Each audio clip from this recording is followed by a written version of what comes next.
Hey everyone, welcome to Good DIY Plans. In this video, we're going to be going over making this full-sized loft bed.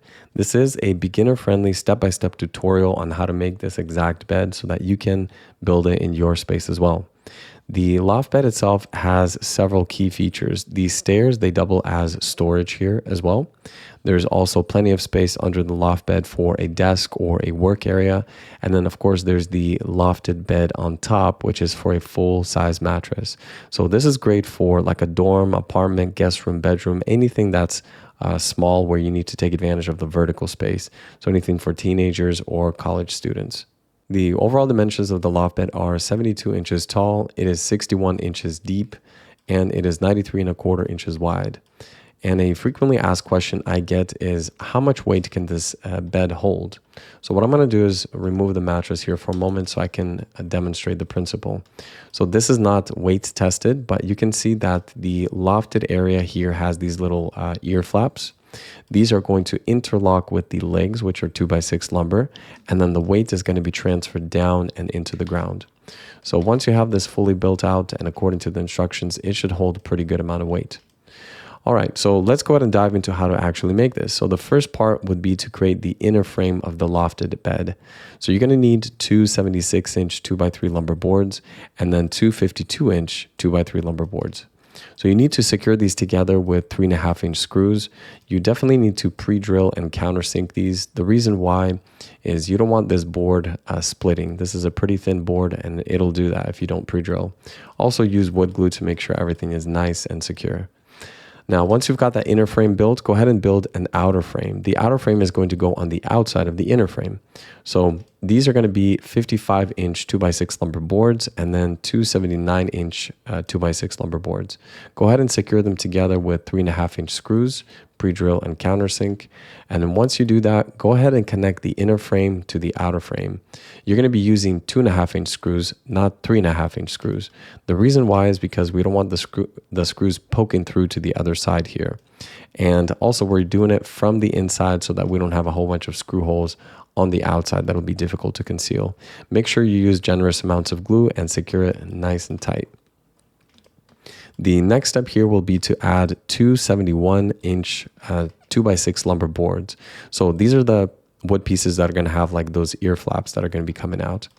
So in this case, go ahead and secure it from the inside, again with 2.5-inch screws, pre-drill, countersink, and use wood glue. Next, you need to add the 55-inch bed slats. So these are 2x6 lumber as well. And the first and last one here are actually going to butt up against the very edge of the outer frame here. So secure those with 2.5-inch screws, pre-drill, and countersink that. All right, so once you're done, you're going to have a unit that looks like this. So once you're done with this, what you can do is you can paint or stain this outside of the room, and then you can bring the finished components into the room.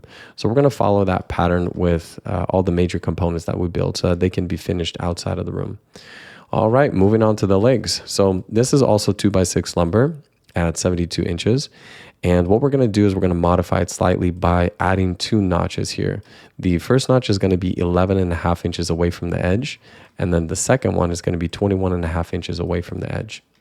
So the notch itself needs to be the correct size. So it's 5.5 by 1.5 inches.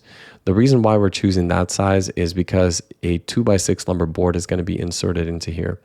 If you've planed your lumber boards or shaved them down a little bit, then you're going to need to adjust that notch so that it fits this nice and snug.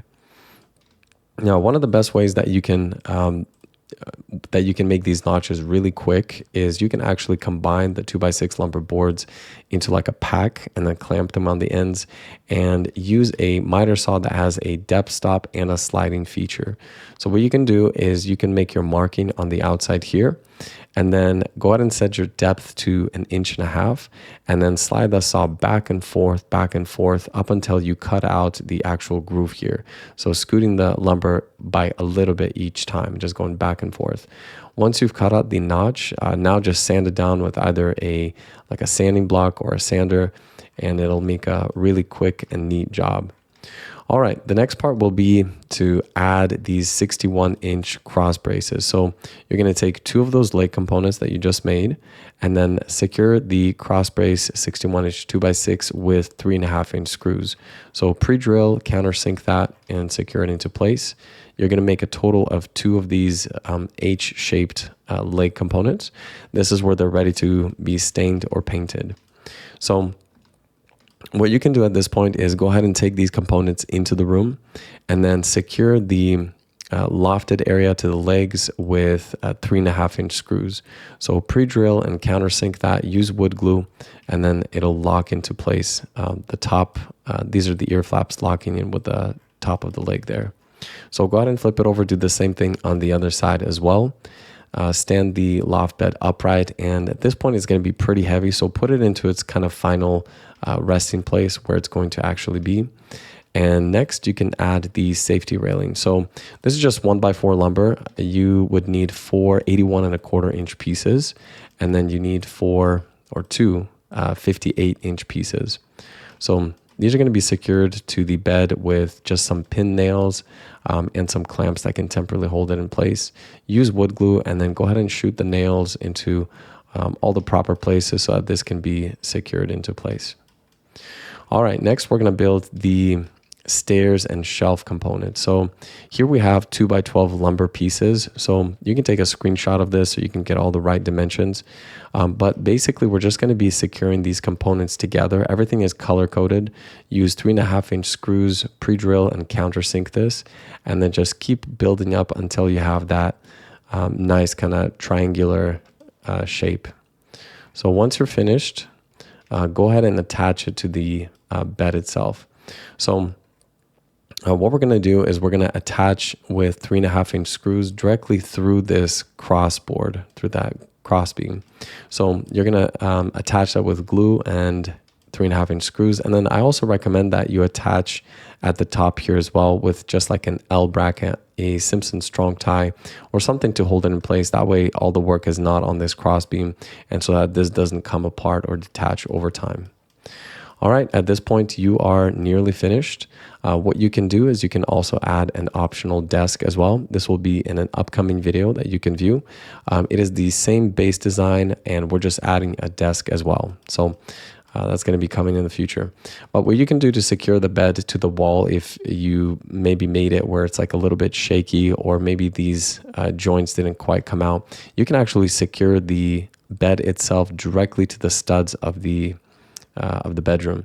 So you need a stud finder, and then go ahead and secure the legs directly to the studs with long enough screws. So you can secure there and then also secure this leg as well. And that's it, you're finished. Now, for those of you who are interested in the DIY plan, it is going to be available in the link below. It's a PDF that you can download, you can print, and you can just work offline in the garage. That way you don't have to have your mobile phone or laptop with you collecting dust from all the work being done.